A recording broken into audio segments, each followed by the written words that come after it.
Следната тема е меѓу волонтерството и големата, високата животна и општествена свест. Таа се работи за?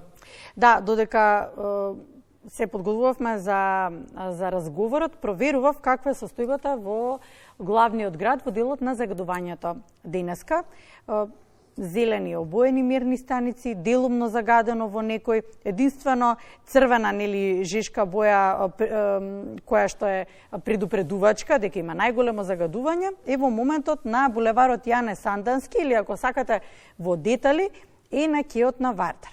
Веројатно каде што постои или место викано 13 ноември, веројатно каде што постои и дива депонија, веќе и ние граѓаните станавме инспектори на терен. Денеска можеби не најсоодветниот ден, но од друга страна поентата е дека треба секој ден да зборуваме на тема аерозагадување. Велам, не е можеби најсоодветен, затоа што не знам колку мина од вас денеска ќе го споменат колку е загадено и ќе провериме, оти имаме дожд, имаме ветер и не го чувствуваме загадувањето. За жал и во вакви денови не смееме да го заборавиме истото. А ќе не потсетат утре со излези на воздух, протест кој што е закажан точно во 16 часот со Горијан Јовановски или добро познатиот како мој воздух. Разговараме денеска на оваа тема во подготовки на протестот кој што ќе биде утре, со кој што изразувате револт од енормно загадениот воздух во Македонија и ги повикувате сите граѓани во 16 часот каде? Во 16 часот утре пред Министерството за животна средина. Тоа е, како знаеме, мостот кај Холидеј, што е не од страната на Холидеј, но другата страна на Вардар. Зошто пред Министерството за животна средина? Сметате дека е клучната алка која што може и треба да го реши проблемот? Министерство за животна средина сигурно не им е животна средина работа. Секако дека они се дел од целата ова алка. Значи ова е меѓусекторски проблем. Од тие причини, затоа што е меѓусекторски. Точно. И затоа што трае некако како со децении, такво чувство имам. Да, како да нема разрешница, буквално имам такво чувство.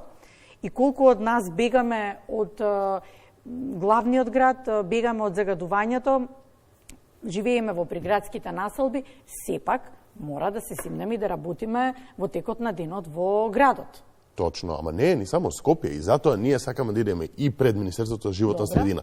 Протестниот марш ќе продолжи понатаму кон собранието, па потоа кон владата, бидејќи не е ни само Скопје проблемот веќе. Значи имаме тон градови во Македонија кои што се соочуваат со енормно аерозагадување кој што влијае многу директно на здравјето на секој од нас кој што живее во овие градови.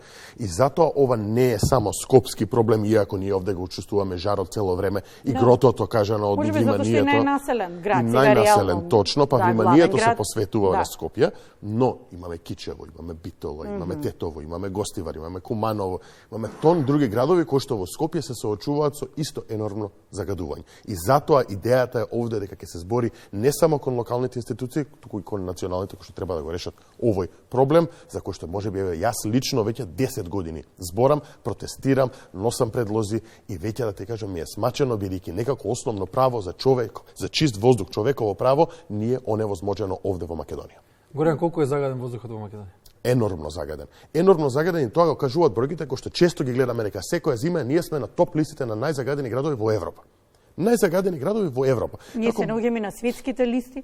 И на светските листи често знаеме да се појавиме, но еве и ќе се фокусираме дека сме ние на топ листите во Европа. Како може да се дозволиме вака мал град како Скопје? Реално сме мал град во споредба со кој било друг голем европски град, па дури престолнините на другите земји во Европа. И да сме повторно на топ листата година по година по година. Значи очигледно ние нешто немаме сериозно сменето во овие последни 10-15 години. Што го загадува воздухот во Македонија? Неконтролираната индустрија, загревањето, дали тоа би било во домаќинствата или во државните институции, неконтролираниот сообраќај, тоа е автоцентричноста на градовите и дивите депонии. 4 главни жаришта. Кој е директен виновник?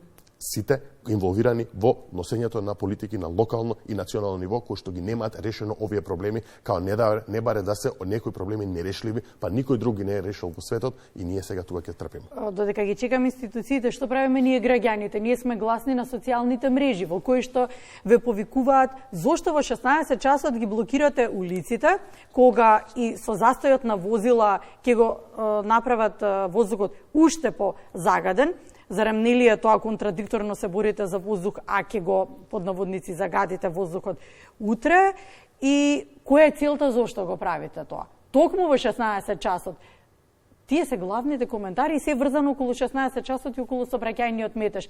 Главниот виновник и од каде потикнува алката е човекот. Ние, граѓаните. Точно. Ако ние се жалиме дека утре ќе биде блокиран сообраќајот, па ајде не идеме со кола на работа. Ајде да се движиме со велосипед. Ајде да се движиме пеш. Ако го направиме протестот пред 16 часот, тогаш зашто го правите во работно време, не може да излезат луѓето надвор од работа да дојдат. Ако го направите после тоа, зошто протестирате пред празни институции, нема никој на работа кој ќе ве чуе. Ако го правите на викенд, зошто го правите на викенд, нема никој тука, сите се излезени на викенд. Кога да го правиме протестот? Кога да чекаме да тие 5000 луѓе годишно што ги губат собствените животи во Македонија, треба да им е соодветно време за тие 5000 жртви, ние да им допринесеме и да им речеме, окей, сега е вистинскиот момент за протест. Секој ден треба да е. Нит се водите, нит се терате, дали сте свесни каде живеете, во суштина и сите годишеме истиот воздух. Кои се вашите предлози кои што можат да се остварат сега веднаш, се чини дека вашите предлози завршуваат секогаш во некоја си техничка процедура. Имам впечаток, не знам Горијан дали и за тебе истиот впечаток, дека попусто кажувате кои се предлозите, од и административно на некој начин ви ја затвораат портата дека нешто не е остварливо. Што е остварливо стварно? Што можеме сега да направиме веднаш, вистина? Како да ти кажам дека јас 10 години го правам ова? Како да ти кажам дека 5 години поред ние поднесуваме предлози до локална самоуправа и до национална власт? Како може овие 5 години ние веќе да не може ниту еден од тие предлози реално да имплементираме, зашто требало долг рок? Еве ги долгите рокови. Еве го долгиот рок. Како не почнавме? Како не мрднавме воопшто со прст? Цело време некој не е под нечија ингеренција, нешто демек било започнато, а немаме никакви резултати. Цело време наоѓаме на изговори од страна на институциите. А овие предлози не се science fiction. Не збориме за тука, не знам, летечки вселенски возила. Збориме за континуирана 24-часовен мониторинг на секоја институција кој што загадува дали тоа има А или Б интегрирана дозвола или можеби воопшто нема. Зошто е тоа толку тешко да се постават мерни станици на сите емисиони точки, на секој индустријски објект, за да знаеме колку загадува индустријата континуирано јавно. Некога ќе дојде некоја лабораторија да измери на повик, па тогаш може да намалиме аутпут или да ги смалиме печките. Тоа е првото. Второто е колку одвојуваме ние од буџетот за заштита на животна средина. Буџет кој што и на национално и на локално ниво секоја година опаѓа. Секоја година го намалуваме, а од тој буџет треба да издвојуваме субвенција за замена на грени тела, кој што и секако тој повик не се спроведува правилно, бидејќи има луѓе кои што од подрум ќе се извадат стара печка кој што не се користи, па ќе ја дадат за да земат клима. Не е тоа поентата на тој повик, поентата да се извадат активни тела кои што го загадуваат воздухот. Колку државни институции не се преместија од мазут на друг начин на загревање. Како заглавивме тамо? Значи, не се овие science fiction идеи кои што ние ги поднесуваме, овие се идеи издржани со наука, идеи кои што со години се зборуваат, идеи кои што се може да се имплементираат. Има градови како Краков, на кој што може да гледаме во Европа, кој што за пар години го намалија загадувањето до 60%.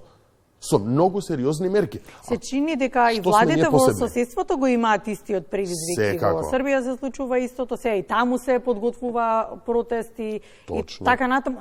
Сакам да кажам дека ово е предизвик кој што го имаат сите речиси. Ова е предизвик кој што го имаме. Но за нас, за тука. нашата, како што велиш, мала земја во која што сме ние, за нас се чини дека е навистина многу голем предизвик, и ако најголемиот ви е институционален конфликт, под наводници, да го кажам, така ве доживувам според она што го велите, каде се граѓаните тука? Точно. Ние се сите граѓани во јавните администрации и ние се сите граѓани во одлучувачки фактори во донесување на одлуки. Каде сме ние како обични граѓани? Значи, ние како обични граѓани сме треба да се бориме на два фронта. Прво, сите тие кои што работат внатре во државните институции, во локалните самоуправи се еднакво граѓани. Они се тие кои што ќе треба тамо да бидат вклучени во целата оваа работа и тие да буткаат од внатре. Значи, тие да буткаат од внатре на тој начин на кој што ние се активиравме политички. Јас пред 3 години решив да станам советник во град Скопје, еден од двајцата независни. За јас внатре од системот да пробам да сменам нешто. Јас внатре да поднесувам предлози, бидејќи до тогаш никој не сакаше да ги чуе предлозите внатре во град Скопје. Ако ние како граѓани не се активираме политички, не партиски, Разлика има, партиски и политички. Политички, ако ние не се активираме, едноставно прифаќаме дека треба да живееме во еден систем кој што ќе продолжи да не огнетува. А сега кога сте внатре, можете да видите колку е вистина и издржано се она што претходно ви го кажувале дека не може да биде справедливо, сте видели и другата страна. Многу вистина ли е така? Многу убаво сме виделе дека благе везе нема, дека не може да се спроведат овие работи. Дека чисти политички инаец се води. Значи, многу е јасна сликата од внатре. Јас сум програмер, јас сум софтверски инженер, јас го видов кодот на како работи градот. И мене ми е многу јасно дека како не работи градот. Точно, како не работи градот. Бидејќи многу ми е јасно колку лесно се имплементираат овие работи. Знаете колку близко сме биле до имплементација на компостари. Колку близко бевме да ги ставиме тие, од политички инар не се исполни тоа ветување, поставија 2 компостари кои што до ден денеска не се користат, покриени се со пластика. Колку лесно бевме близко до поставување на хипермрежа на мерни станици. Одвоен буџет, спремен повик беше одбиен од страна на министерство. Знаете ли колку лесно се имплементираат и тоа се нервирам. Јас лично се нервирам дека не е нерешлив проблемот. Две кратки прашања. Имаш нешто да... Сега да прашам, што ви дава енергија да продолжите? Ако видите разочаран сум преку глава ми е, што ви дава енергија да продолжите? Шизик не ризик. Не е реклама. Што ми дава енергија? Мајка ми и татко ми живеат овде. Баба ми живее тука. Моите роднини живеат тука, моите пријатели живеат тука. Сакам и они да се делат таа статистика од 5000 луѓе што го загубиле животот. Сакам да идам да ги посетувам на онкологија зашто ќе фатат рак од ова? Не. Јас не сум окей со тоа. Јас живеев во странство и се вратив назад за да пробам да го решам овој проблем. Бидејќи имам луѓе кои што мене ми се драги тука. Јас можам да запалам авион и да си отидам повторно надвор. Нишкој не ме спречува. Но не сакам да дозволам и да не се изборам за здравието на моите родини и моите пријатели. Нема да дозволам они да бидат дел од таа статистика на 5000 мртви годишно. Едноставно не можам да го направам. Со што дојде горе на ова интервју, прашање од режија, обкладата или облогот е бурек. Со што дојде до тука? Каде? Сега, тука? Со возило. Со возило како? Точно. Како? Бензин. Бензин, добро. Следното или последното прашање нека биде, ќе биде ли ова уште еден протест во низата или очекувате нешто конкретно од истиот? Овде, секако дека очекувам конкретно нешто да излезе. Значи, цело време ова го правиме. Целата идеја на ова е да се направат тие конкретни мерки. Да се вклучат тие конкретни мерки, кои што идеме понатаму. Овие сме ги збореле со години. Со години ги збориме овие мерки. И ако ние нема нешто конкретно што се имплементира сега, очигледно сме будали и тие кои што се на позиција да направат промена, бидејќи се вртиме во круг, а можеби и ние како граѓани треба малку да се чукнеме во главата и да речеме, окей, сите овие кои што цело време се вртат во круг, кои што цело време не го решаваат тој проблем, зашто па ние веруваме дека некогаш ќе се реши од истите луѓе, од истите фигури? Дали ние како граѓани не планираме да се вклучиме внатре во работењето на институциите, туку цело време да седиме надвор и да го одбиваме истото? 8:59, благодариме Горјан. Благодариме успех, среќа да истраете, вака енергично настапуваш директно во интервјуто. Биди тако, останете. Да не пренесија енергијата таму каде што треба, ќе ти помогнеме. Благодарим. Тука сме за да го расшириме гласот на народот, нели?